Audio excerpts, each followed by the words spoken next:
Olá, seja muito bem-vindo a mais uma palavra da vitória da Igreja Assembleia de Deus Ministério Kairos. Eu sou Avelino Ferreira, estarei com vocês durante toda esta noite. Vamos começar. Pegue a sua Bíblia, vamos ler o Evangelho de Lucas, capítulo 5. Vamos ler do versículo 27 até o 32. Diz assim a palavra do Senhor. Passadas estas coisas, saindo, vi um publicano chamado Levi, assentado na coletoria, e disse: segue-me. Ele se levantou e, deixando tudo, o seguiu. Então lhe ofereceu Levi um grande banquete em sua casa, e os numerosos publicanos e outros que estavam com eles à mesa. Os fariseus e seus escribas murmuravam contra os discípulos de Jesus, perguntando: por que comeis e bebeis com os publicanos e pecadores? Respondeu-lhe Jesus: os sãos não precisam de médico, e sim os doentes. Não vim para chamar justos, e sim pecadores ao arrependimento. Imagine que você recebeu a seguinte missão: salvar o mundo de todo pecado. Provavelmente, se você recebesse essa missão, você ia querer estar cercado de pessoas capacitadas para executá-la. Talvez você procurasse o melhor professor dentre todos os professores sobre a lei. Talvez você procurasse o melhor sacerdote entre todos os sacerdotes para anunciar a palavra. Talvez você pegasse cada especialista de cada área para colocar, afinal de contas, se sua missão é uma missão tão importante, você quer os melhores entre os melhores.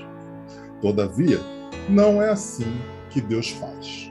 Embora essa fosse a missão que Jesus Cristo teve, ele não escolheu os melhores do ponto de vista humano. Ele não escolhe as pessoas por aquilo que elas falam da boca para fora. Ele escolhe um grupo de heróis, que é um grupo de heróis bem peculiar. É um grupo de heróis que vão dar o fundamento da igreja, mas aqueles que não seriam os naturalmente selecionados se eu e você estivéssemos criando esse time. Nesse time dele, a gente pega lá, ele tinha, por exemplo, 2 pescadores, que podiam até conhecer da lei, mas não eram doutores naquilo. Ele tinha 2 irmãos que não eram fáceis, em certo momento foram chamados de filhos do trovão. Ele tinha um cobrador de impostos, esse que é o Levi. Nós também o conhecemos como Mateus. Lembrando que um cobrador de impostos naquela época não era simplesmente o fiscal do imposto de renda. Não. Era aquele que trabalhava para os colonizadores Roma contra o seu próprio povo. Era aquele que, mesmo sabendo que aquelas pessoas eram incapazes de pagar, falava para Roma: olha, eles não pagaram. E Roma ia lá e tomava os bens, tomava as posses, muitas das vezes queimando e até mesmo prendendo aquelas pessoas que eram judias e estavam ali debaixo do chapéu ali de Roma. Então, uma pessoa que não era muito benquista pelos judeus. Ele acha um cara que estava tendo um momento crítico da vida dele, não sabemos de mais quem, mas como, mas estava tendo um momento crítico dele, e Jesus o viu debaixo da figueira, mesmo quando não tinha ninguém próximo a ele. Tinha uma mulher, no meio dessa confusão toda, uma mulher que tinha sido expulsa dela 7 demônios. Tinha uma outra também, 2 irmãs, né? Uma era um workaholic, uma mulher que queria trabalhar, e falou: olha, mestre, não te incomoda que eu estou aqui trabalhando, lavando, passando, cozinhando, e a minha irmã esteja aí te escutando? Esse foi o time improvável formado pelo nosso Senhor Jesus Cristo. Talvez, se fosse eu e você, a gente não escolheria essas pessoas. Mas Jesus escolheu. Escolheu com motivo. Porque eu e você temos os olhos limitados, apenas o que é exterior à pessoa nós conseguimos ver. Jesus, pelo contrário, conhece o coração das pessoas. E por isso ele criou esse time tão improvável. É por justamente não enxergar a aparência, e sim aquilo que está dentro do coração e dentro da mente da pessoa, Jesus consegue enxergar diferente de nós. Ele não se preocupa em escolher os melhores entre os melhores. Para ele isso é indiferente. O que ele procura são pessoas com coração ensinável, pessoas que podem aprender novas coisas, a doutrina que é a vinda dele, Cristo. Pessoas que estariam dispostas a se arrepender, não naquele exato momento, mas ao longo de toda a jornada. Pessoas que estavam dispostas a acreditar na palavra que ele estava trazendo. Pelo mais que elas caíssem de vez em quando, eram pessoas que acreditavam naquilo que Jesus dizia. Aqueles que queriam estar na presença de Cristo. Ele não veio no mundo com os olhos humanos. Ele veio com os olhos de Deus. E sonda o nosso coração e mente.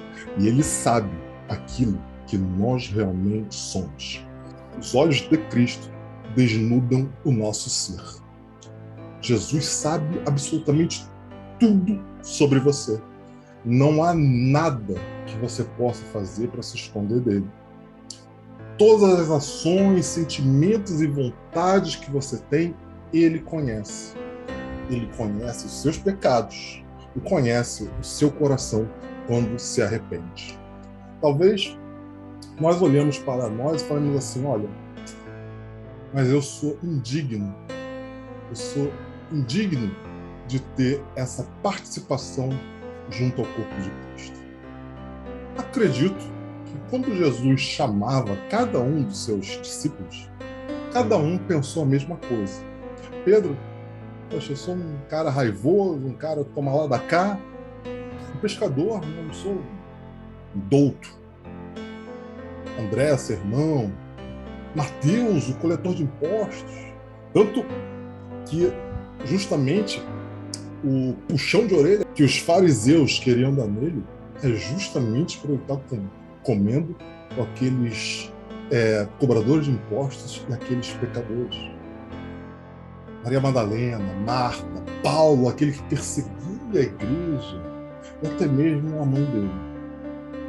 Todavia, uma coisa Jesus sabia, e o que valia para cada um desses discípulos continua valendo para nós. Ele é o remidor dos nossos pecados. Para aquela pessoa que de fato se arrepende de tudo que cometeu para trás, ele não olha aquilo que você foi, ele olha aquilo que você é hoje e olha aquilo que você pode ser. Você talvez olhe para a sua vida e fale assim, poxa, mas eu sou indigno de pertencer a esse corpo de Cristo, eu não mereço. E de fato, todos nós somos. Deve ter sido exatamente isso que pensaram aqueles pecadores que estavam ali com Jesus. Imagina Pedro recebendo um convite para seguir o mestre. Ele imaginando-se sempre a cara do toma lá, dá cá. O cara que fala primeiro e pensa depois, que age primeiro e pensa depois. Você imagina Maria, uma mulher que tinha 7 demônios, recebendo o convite de Cristo para segui-lo. Você imagina cada um, Mateus, o publicano, aquele que cobrava impostos, aquele cuja riqueza era formada da pobreza dos seus irmãos da fé. Cada um deve ter se achado indigno de seguir o Messias. Mas Cristo veio por eles. Era Cristo o remidor deles. Era Cristo o perdoador e o salvador da vida de cada um deles. E assim como Cristo chamou cada um deles para segui-lo, Cristo nos chama para também seguir.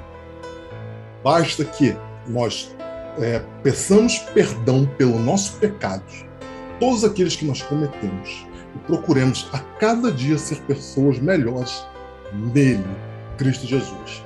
Ele não vai olhar para trás e ver o que nós fizemos no nosso passado, o que eu era, o que eu fiz, os pecados que eu cometi. Se eu de fato aceito a Cristo, se eu de fato me arrependo dos meus pecados, ele vai se preocupar com o que eu sou e com o que eu serei lá para frente. Como está escrito lá no livro de Miqueias, tornará a ter compaixão de nós, pisará aos pés a nossa iniquidade e lançará todos, não é 1, 2 ou 3, todos os nossos pecados nas profundezas do mar.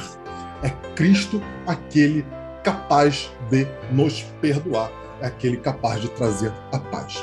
Ele pouco se importa com o que você foi, ele se importa com o que você é e o que você será. Como está escrito lá em 2 Coríntios 5,17. Portanto, se alguém está em Cristo, é nova criação.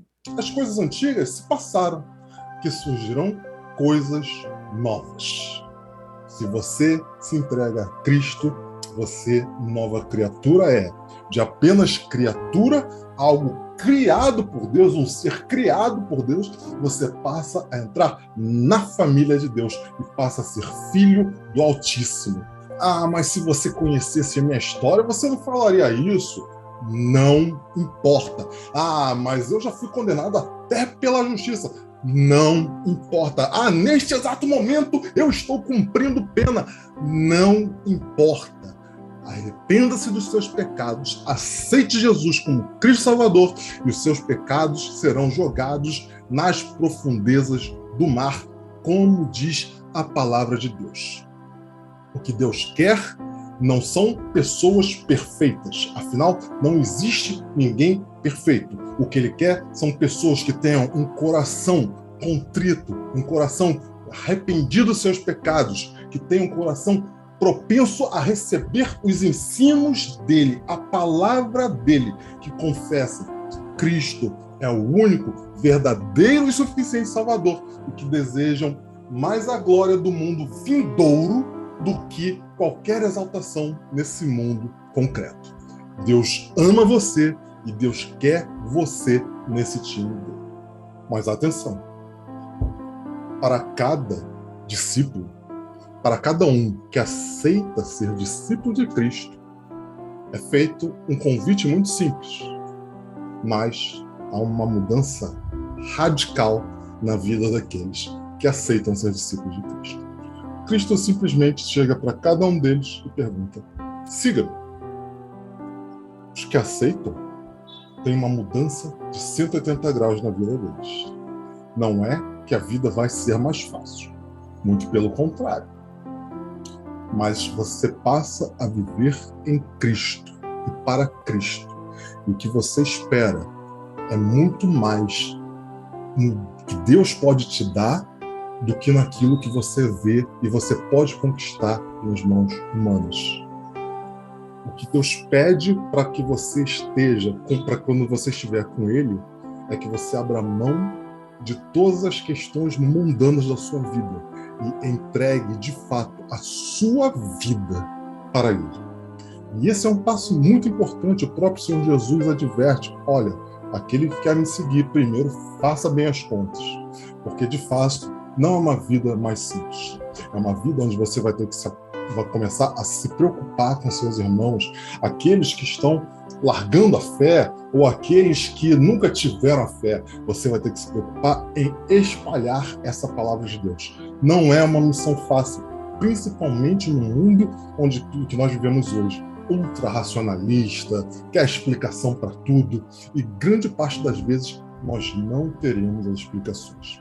Nós muitas das vezes não teremos nem as perguntas.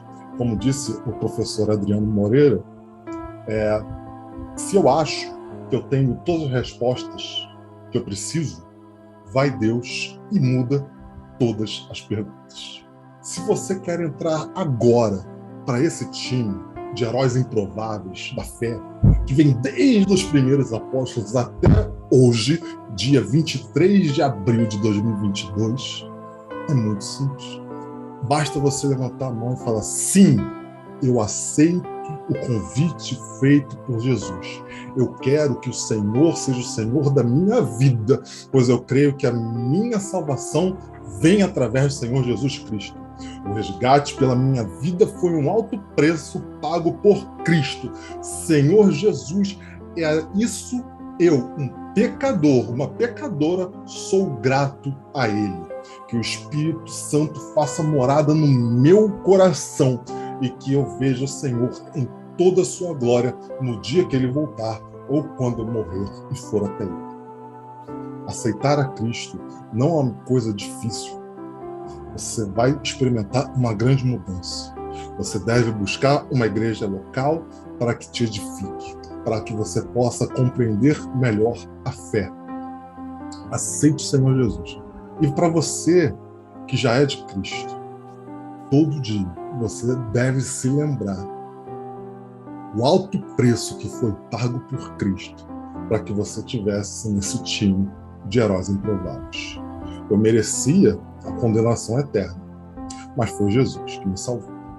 Eu merecia o inferno, mas a graça irrestrita do Senhor se transformou em salvação e me alcançou.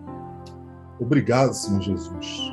A única coisa que nós podemos dizer é obrigado, Senhor Jesus. A jornada pode não ser fácil. Haverá momentos que haverá provações. Haverá momentos de dificuldade. Haverá momentos de perda. Haverá momentos de tristeza. Mas, acima de tudo, saiba que você que está em Cristo, Cristo está com você.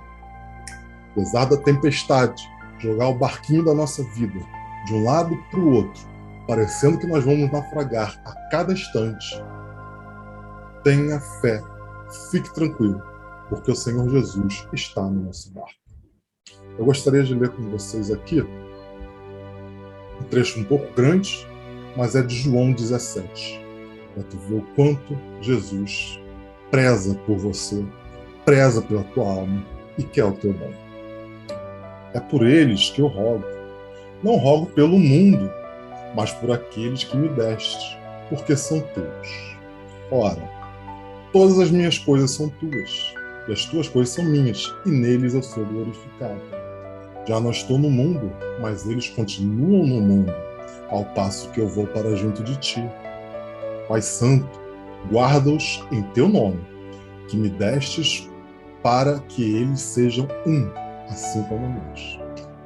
Quando eu estava com eles, guardava-os no teu nome, que me deste e protegi-os, e nenhum deles se perdeu, exceto o filho da perdição, Judas Iscariote, para que se cumprisse a Escritura. Mas agora eu vou para junto de ti, e isto falo no mundo, para que eles tenham o meu gozo completo em si mesmos. Eu lhes tenho dado a tua palavra, e o mundo os odiou, porque eles não são do mundo, como também eu não sou. Não peço que os tire do mundo, e sim que os guardes do mal. Eles não são do mundo, como eu também não sou. Santifica-os na verdade. A tua palavra é a verdade. Assim como tu me enviaste ao mundo, também os enviei ao mundo. E a favor deles eu me santifico a mim mesmo, para que eles também sejam santificados na verdade. Não rogo somente por estes, mas também por aqueles que vieram a crer em mim por intermédio da tua palavra, a fim de que todos sejam um, e como és tu, ó Pai, em mim e eu em ti, também sejam eles em nós, para que o mundo creia que tu me enviastes. Eu lhes tenho transmitido a glória que me tens dado, para que sejam um, como nós somos.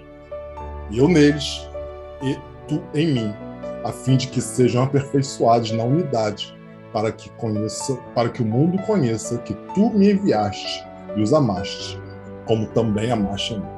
Pai, a minha vontade é que onde eu estou, estejam também comigo os que me deste, para que vejam a minha glória que me conferiste. Porque me amaste antes da fundação do mundo. Pai justo, o mundo não te conheceu, eu porém te conheci, e também estes compreenderam que tu me enviaste. Eu lhes fiz conhecer o teu nome, e ainda o farei conhecer, a fim de que o amor com que me amaste esteja neles, e eu neles esteja. E Senhor Jesus, que jantou na casa de um publicano, esteve na mesa com pecadores, aqueles que eram maltrapilhos, os mal falados do mundo antigo.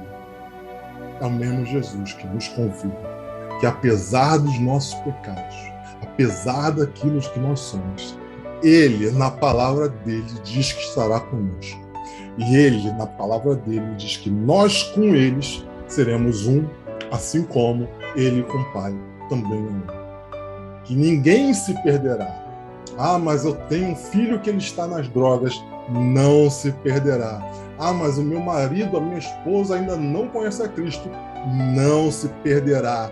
Ah, mas eu estou com um problema tal, estou com um problema Y. Eu acho que eu não tenho fé suficiente. Você não se perderá. Apenas creia e tenha fé, sabendo que Jesus, o Senhor das suas almas, não nos abandonará. Nunca te deixarei, jamais te abandonarei. Assim diz a palavra do Senhor. Vamos orar? Pai, muito obrigado por mais esse momento que nós tivemos para ler e meditar na Tua palavra. Senhor, te agradeço por esse momento que nós passamos juntos, Pai. Que nós possamos relembrar, Senhor, que o Senhor sempre está conosco, apesar da tribulação, apesar dos momentos ruins, apesar dos momentos difíceis. Tu é o nosso Deus. A Ti todo o poder, toda a glória, Senhor. Te agradecemos, Senhor, pelo sacrifício que o Senhor fez naquela cruz do Calvário. Te agradecemos pela nossa salvação, que sem Ti seria impossível. Pai, continua nos guardando, nos abençoando, nos livra do mal, Senhor. Nos faz, Senhor Deus, caminharmos firmes, Pai, com fé, intrepidez para pegar a Tua palavra onde quer que estejamos, Senhor. Força para orar pelos irmãos, força para acolher e ajudar aqueles que precisam.